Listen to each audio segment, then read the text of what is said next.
सुप्रभात मित्रमैत्रिणींनो, कसे आहात? आवडत आहेत ना शेरलॉक होम्सच्या गोष्टी? तर आजपासून आपण सुरू करतोय शेरलॉक होम्सची आणखीन एक नवीन गोष्ट. तर मूळ इंग्रजी जी गोष्ट आहे त्याचं नाव आहे the adventure of dancing main.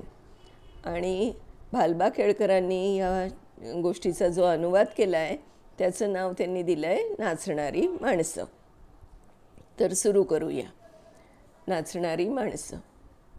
Homes बरेच दिवस त्याच्या काही खाजगी कामातही गुंतला होता. काही दिवस तो युरोपचा फेरफटकाही काही खास सरकारी कामासाठी करायला गेला होता.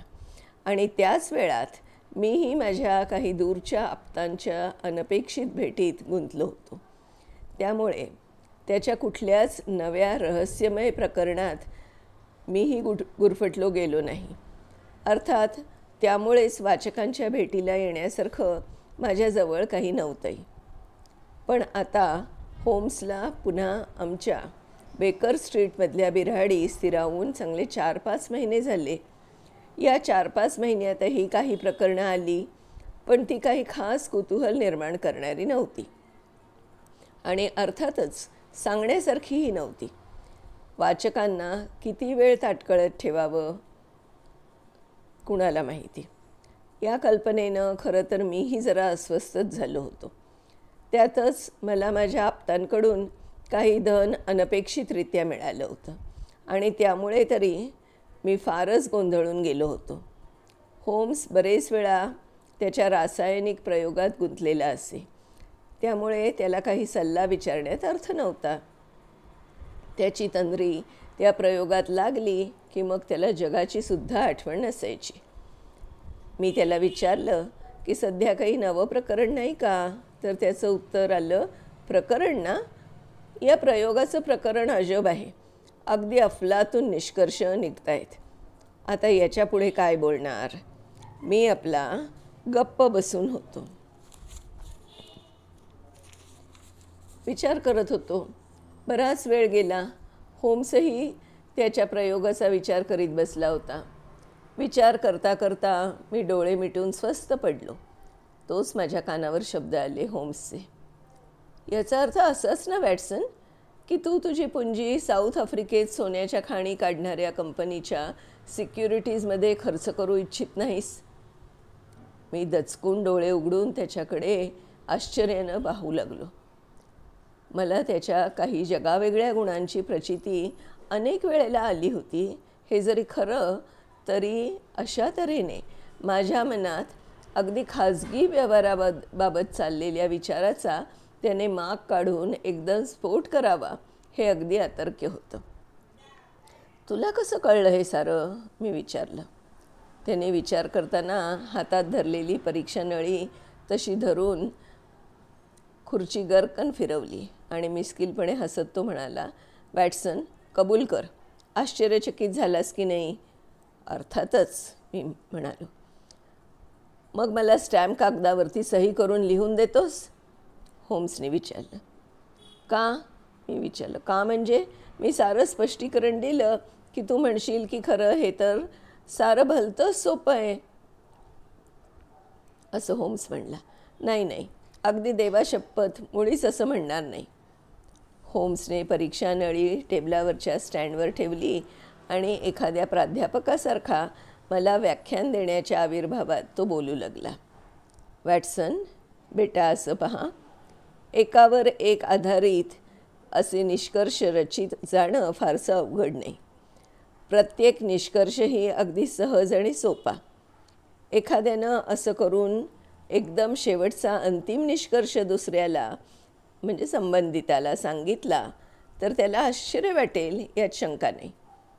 आता तुझ्याच बाबतीत मी नुकताच काढलेला निष्कर्ष काढणं काही फारसं अवघड नव्हतं. पण मला तर काहीच लक्षात येत नाही, मी म्हणालो. शक्य आहे, पण मी तुला दाखवतो ना कसं अवघड नाही ते. तू काल क्लबातून परत आलास तेव्हा तुझ्या डाव्या हाताच्या बोटात आणि अंगठ्यात खडूच्या खुणा होत्या. बिलियर्ड खेळताना क्यू स्थिर करण्याकरता तू तिथे खडू लावतोस. थर्स्टनशिवाय तू कुणाही बरोबर बिलियर्ड खेळत नाहीस. तू मला 4 आठवड्यापूर्वी सांगितलंस की साऊथ आफ्रिकेतील काही इस्टेटीबाबत थर्स्टनला विचारणा आली होती. 1 महिन्यात ती इस्टेट सरकार जमा होणार होती आणि थर्स्टनची इच्छा होती की तू त्या इस्टेटीत भागीदार व्हावंस. तुझं चेकबुक माझ्या कपाटात तूच कुलपात ठेवलंयस आणि तू तर अजून माझ्याकडे किल्ली मागितली नाहीस. अर्थातच साऊथ आफ्रिकन सोन्याच्या खाणींबाबत म्हणजे या इस्टेटीबाबत तिच्या सिक्युरिटीजमध्ये पैसे घालण्याचा खर्च करण्याचा तुझा उद्देश नाही असा निष्कर्ष अगदी सरळ निघतो. होम्सनं आपलं भाषण पुरं केलं न केलं तोच मी त्याला म्हणालो. किती सोपं. होम्स हसत म्हणाला, पहा, म्हणूनच मी स्टॅम्प कागदावर तुझ्याकडून लिहून मागत होतो की तू असं म्हणणार नाहीस म्हणून. आणि मग मीही हसू लागलो जोरात. प्रत्येक प्रश्न तुला उकल करून सांगितला की तू त्याला सोपाच म्हणतोस. पण आता माझ्याजवळ एक न उकललेला प्रश्न आहे, याचं उत्तर मला सांग. असं म्हणून एक कागद माझ्याकडे फेकला आणि तो रसायन प्रयोगाच्या टेबलाकडे वळला. मी तो कागद बघितला आणि आश्चर्याने ओरडलोच, होम्स, हे तर कोणी लहान मुलांनी काढलेली वेडीवाकडी चित्र दिसत आहेत. असं तुझं मत आहे तर, होम्स म्हणला. का? दुसरं काय असण्याची शक्यता आहे? मी म्हणालो. नॉर्फोक येथील रिडलिंग थॉर्प मॅनॉर इथे राहणारा हिस्टन क्युबिट पत्रात मला हेच विचारतो की हे काय आहे. त्याचं पण आजच सकाळी पत्र आलं आहे आणि तोही थोड्या वेळानं अपेक्षित आहे. ती पहा, बेल वाजली, तोच असावा बहुतेक, होम्स उत्सुकतेनं म्हणाला. जिन्यावर जड दणकट पावले वाजली आणि लगेच एक उंचापुरा दणकट दाढीमिशा नसलेला असा माणूस खोलीत आला. त्याचे डोळे तजेलदार होते आणि चेहरा जरा उन्हाने काळवंडलेला पण तेजस्वी वाटत होता. तो बहुधा थंड प्रदेशाचा रहिवासी निदान बराच काळ तरी नसावा आणि सध्याही तो इंग्लंडच्या पूर्व किनाऱ्यावर राहत असावा. त्याने आम्हा दोघांशी हस्तांदोलन केलं आणि तो खुर्चीवर बसणार एवढ्यात टिपॉयवर पडलेला तो कागद त्याच्या दृष्टीस पडला. तो एकदम म्हणाला, मग काय मिस्टर होम्स, या कागदावरच्या आकृत्यांचा काय अर्थ लागला तुम्हाला? जरा गूढ आहे खरं, तेही चमत्कारिक, कुतूहलजनक आणि अर्थात आव्हान देणारं, होम्स म्हणाला. लोक म्हणतात की तुम्हाला चमत्कारिक प्रकरणाची उकल करण्याची फार आवड आहे आणि माझ्या दृष्टीनं हे प्रकरण तर सर्वात चमत्कारिक वाटेल तुम्हाला अशी माझी खात्री आहे. विचार करायला तुम्हाला वेळ मिळावा म्हणून मी हा कागद आधी पाठवला, क्युबिट म्हणाला. वरवर पाहिलं तर हा कागद म्हणजे पोरखेळ वाटतो. नाचणाऱ्या माणसांच्या अनेक आकृत्या, अर्थात काड्यामोड्यांसारखं हात पाय दर्शवणाऱ्या अशा अनेक आकृत्या त्या कागदावर काढल्या आहेत. अर्थात या चमत्कारिक आणि गलिच्छ प्रकाराला तुम्ही एवढं का महत्त्व द्यावं हे मला कळत नाही, होम्स म्हणला.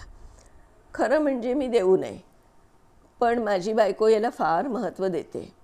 अक्षरशः ती भीतीनं अर्धमेली झाली आहे. ती काही बोलत नाही, पण तिच्या डोळ्यात मला भीतीची दाट छाया दिसते.